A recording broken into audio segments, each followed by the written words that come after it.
नमस्कार दोस्तों, स्वागत है आपका अपने चैनल अल्टीमेट नॉलेज पर। दोस्तों, आप सब लोग इस बात को बहुत अच्छे से जानते हैं कि भारत की आबादी लगभग 1.25 अरब के आसपास है और भारत ने आबादी के मामले में चीन को भी पीछे छोड़ दिया है। दोस्तों, बढ़ती हुई आबादी भारत के लिए कहीं ना कहीं चिंता का एक कारण मानी जाती है, क्योंकि बढ़ती हुई आबादी के हिसाब से संसाधनों को एकजुट कर पाना काफ़ी मुश्किल होता है। दोस्तों, आप सब लोग इस बात को भी बहुत अच्छे से जानते होंगे कि भारत के अंदर जहां पर हिंदू आबादी बहुसंख्यक मानी जाती है, जो कि लगभग 80% के आसपास है, तो वहीं पर भारत के अंदर मुस्लिम आबादी दूसरी सबसे बड़ी आबादी मानी जाती है, जिसकी संख्या लगभग 20 से लेकर के 25 करोड़ के आसपास अनुमानित है। लेकिन ये भारत का दुर्भाग्य है कि इतनी बड़ी आबादी होने के बावजूद भी भारत के अंदर गंदी राजनीति के कारण मुस्लिमों को अल्पसंख्यक माना जाता है। भला वो कौन सा ऐसा देश है जहां पर 25 से लेकर के 30 करोड़ की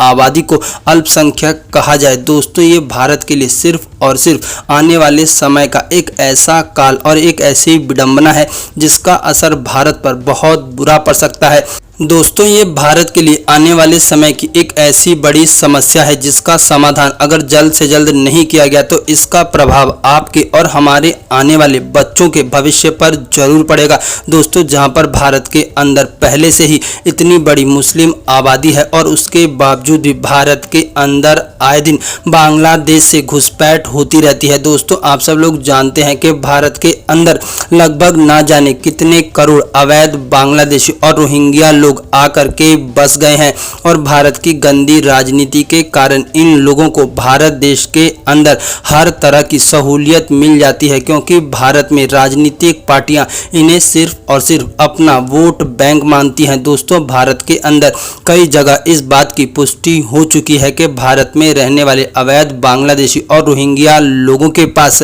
भारत के मतदान करने के दस्तावेज पाए गए हैं, जिसके कारण से भारत में अवैध वोटिंग होती है और भारत के अंदर बांग्लादेशी और रोहिंग्या आकर के वोट डालते हैं। अगर हम लोग भारत में बढ़ती हुई इस गंभीर समस्या से जल्द ही अवगत नहीं हुए और इसके लिए आवाज़ नहीं उठाई तो ध्यान रखना कि आने वाले समय में हम लोग अपने राज्य, अपने ज़िले और अपने गांव के अंदर ही अल्पसंख्यक हो जाएंगे और तब शायद हमारे पास कहने के लिए ना ही तो कोई शब्द होगा और ना ही करने के लिए कुछ बचेगा। दोस्तों, भारत के अंदर वोट बैंक की गंदी राजनीति है और आप सब लोग इस बात को जानते ही होंगे कि भारत के अंदर तमाम राजनीतिक पार्टियां मुस्लिमों को अपना वोट बैंक मानती हैं और हिंदू जाति में बंट करके वोट देता है। यही कारण है कि भारत के अंदर आज तक अवैध घुसपैठियों को निकाला नहीं गया है। लेकिन अगर आप लोग आज भी इसके लिए अवगत नहीं हुए और अपने बच्चों के भविष्य के लिए नहीं सोचा